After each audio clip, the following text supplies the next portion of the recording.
So I took a big chance and quit my job after 21 years, and it's been a great experience so far. Making that big decision and jumping over to a new job, I'm going to say for me, it's been a positive thing. So I love my previous job, but it had its issues, and I wanted to explore my options to see if the grass was greener on the other side, and for me, it's turned out to be that way. I felt like in my last job I was pretty stagnant. I wasn't learning and progressing and doing the things I wanted to do as far as fixing cars anymore. So a friend of mine reached out to me, and he has a heavy equipment and diesel truck mechanic shop that he's been asking me to work for quite some time. One of the things I'm excited about my new job is how efficient the shop is. One other thing that excites me about the new job is there's so much work, and that makes a big difference. Having work, I'm not standing around. It excites me.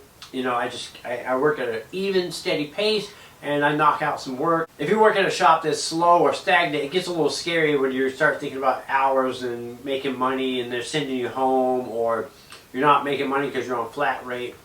So when you're working at a busy, steady shop, it makes a huge difference. So if you guys are out there shopping for new jobs, make sure you look at that. Make sure you look at the how many cars are in there. Kind of look around. Maybe even talk to some of the guys that work in the shop. Don't be afraid to talk to the technicians, not just the management, because who knows, a shop may just try to get you in the door just because they need to fill a position.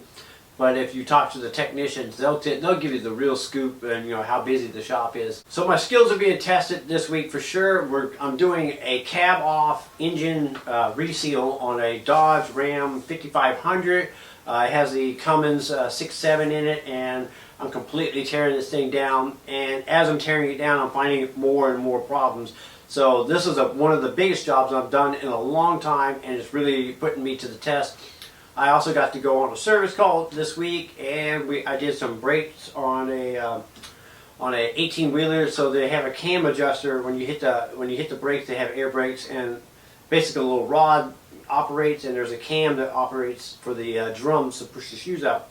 Well, when the drums get too big and the shoes get too thin, the cam adjuster can like cam over and just wedge the drum brakes solid where it locks the wheels up. Well, that's what happened to this driver.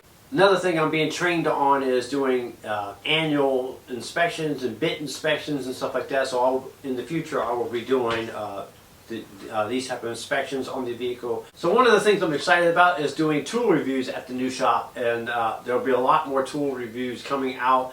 One of the reasons why I'm excited about it is because these tools are going to be put to the ultimate test working on heavy equipment and diesel trucks. So the tool reviews will be that much more raw when you guys see those. So I have a couple of those lined up, and they'll be coming out soon. So like I said, I took a big chance by switching over to this new job. I had no idea if I was going to like it or even be able to keep up and do the job. But in reality, what happened was my 30 years of experience of working on cars has carried over into my new job. I know switching a job can be very scary, but it also can be worth it. I'm Brian-esl from How-to-Automotive. I'd like to thank you guys for watching and encourage you to subscribe.